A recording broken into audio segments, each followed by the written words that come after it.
like I'm breaking boundaries in Mexican cuisine because I create these plant-based dishes that still feel like the traditions that we love now. You know, it's not just about the title of it being plant-based Mexican food. I'm just making delicious food, period. I wanted to be able to recreate the dishes that my family had been eating for generations, where they could still be plant-based, but they still feel so spot on that my family would still love them. I'm headed to the Genesis kitchen at Tastemade. I'm Jocelyn Ramirez. I'm a Mexicana. I'm resilient. I'm ambitious. And this is my origin story.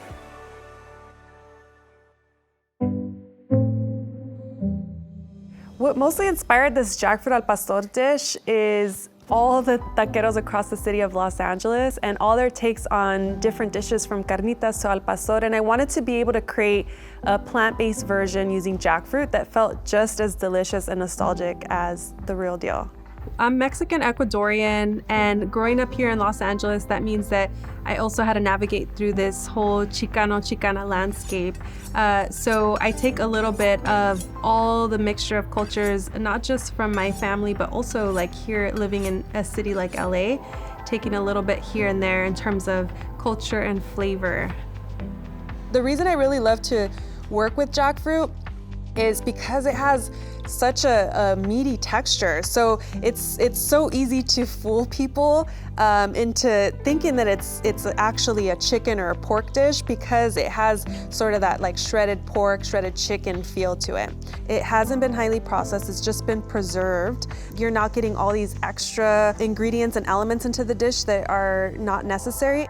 A lot of people in my community are addicted to processed foods, fast food, to soda. What I was seeing in the community were all these preventable health issues. And really, I turned to food at that time to try to figure out how I can heal some of these ailments and more importantly, how to prevent these things from happening because they are in fact preventable. I want to be able to create something that get them interested in what plant-based cooking could be like. And if that means that I'm making al pastor tacos, which is what they might pick up on a street corner somewhere in Los Angeles, well, then that's what I'm gonna do, right?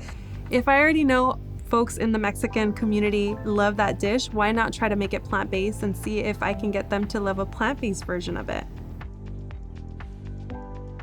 One of the main ingredients for al pastor tacos is achiote, also known as annatto seeds in English.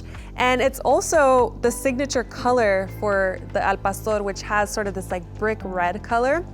I'm gonna use a blender here to just drop in my achiote paste. I'm just going to put that in. I have my pineapple juice. I have my orange juice.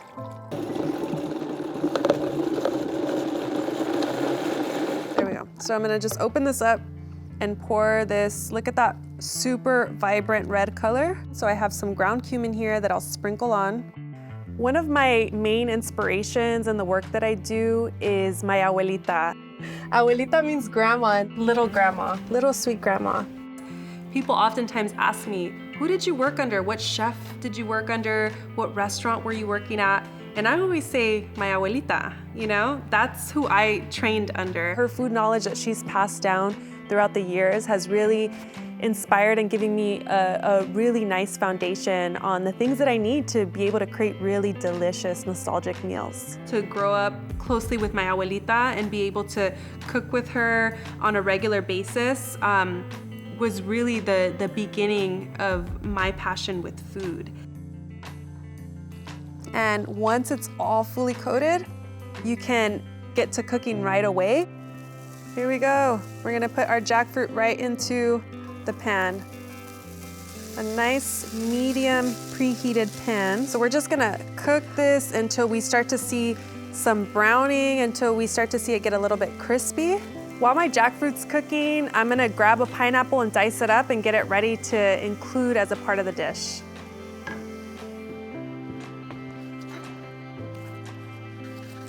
So I'm gonna just cut off the top, and I also like to cut off the bottom. What you're gonna wanna do is use a sharp knife to just cut the rind, cut the skin off of the pineapple, and you wanna cut deep enough so you can remove all the little brown bits here, all the eyes of the pineapple. I decided to really become a chef because I've always been so passionate about food. I mean, I was one of those kids that didn't really watch very many cartoons, but I grew up watching cooking shows and I was kind of low-key obsessed with them. And my family always thought, yeah, it's her hobby. She's gonna do something else and that'll just be something that she's always interested in. But really, when I started to look around and see that my family was dealing with a lot of health issues, my immediate community and larger community, that I started to look into vegetarianism and later veganism as a way to use food as medicine and to try to heal all the ailments that we were dealing with. And so I really wanted to make that my full-time career. And I later transitioned from higher education and teaching university level courses to cooking and opening my own business.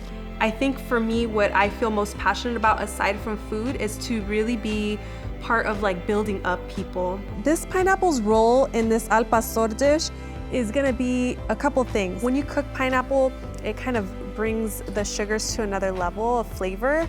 So we're gonna include it in the cooked dish, and then it'll also act as a garnish, which will provide a little bit of like crunchy texture, a vibrant, fresh flavor of sweetness. And it's just an ingredient that is traditionally seen cut as like fresh little wedges on the top of your al pastor street tacos. So we definitely wanna include that in the dish. All right, so our jackfruit is nice and browned. So the last thing I'm gonna do is I'm just gonna put about half of my pineapple in here, just to kind of get it a little seared. Go ahead and mix that in. My jackfruit al pastor is all ready to go, nice and crispy, and I'm gonna just set it in a smart oven and keep it nice and warm.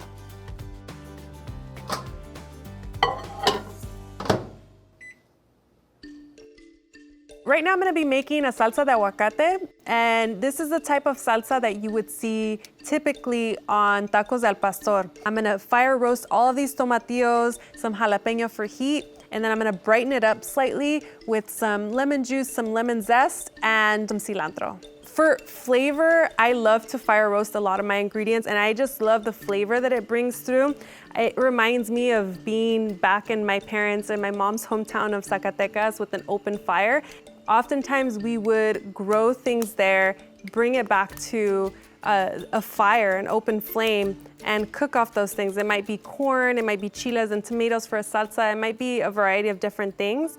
But it reminds me of kind of everybody being around the fire and talking about whatever's going on in the family and just it being a part of our tradition. You know, I think about my abuelita and how she has now passed on, but I can't imagine what she would feel to see my book published, La Vida Verde, to see this cookbook published and people from different areas of the country and the world making these dishes that are hers. There is nothing like a freshly made tortilla. I'm gonna be using masa harina, which is a flour made out of corn. So I'm gonna go ahead and add my masa to a bowl, a larger bowl. So I'm gonna grab my hot water and I'm gonna pour that into my masa. Tortillas are really the heart of Mexican cuisine. You can't eat a meal without a tortilla, whether it is a taco or it's on the side and it's used to kind of pile your guisados into it. So right now what I'm doing is I'm amasando the masa, which means I'm kneading the dough. Or I'm gonna grab a piece of masa that's about the size of a golf ball or a walnut, and I'm just gonna roll it into a ball. And you could form it into a disc by simply using your top hand to start to give it a little bit of a turn, making sure that you're making the edges nice and smooth. And then you can transfer it to your fingers and use your hands to pat it until it's a nice, evenly sized tortilla. And I'm gonna go ahead and add this to a hot comal.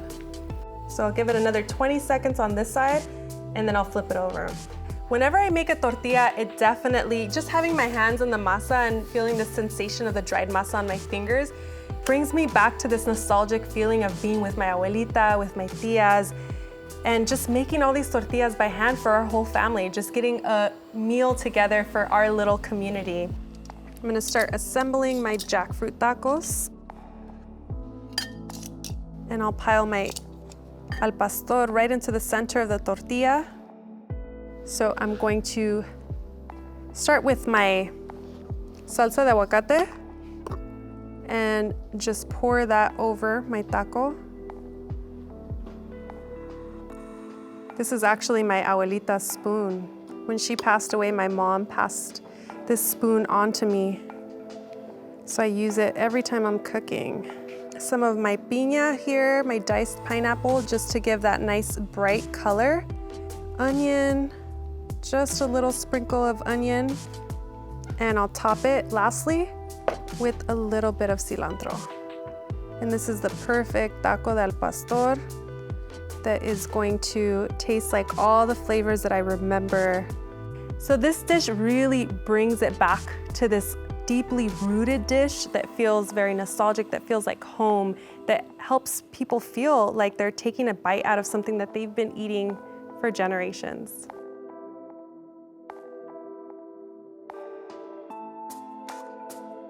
I think that this dish is so important to the work that I do as a chef because I want to be able to have folks think that eating plant-based in our Mexican culture doesn't just mean we're gonna eat a kale salad and acai bowls. It means that we're still gonna eat tacos and all the things that we love.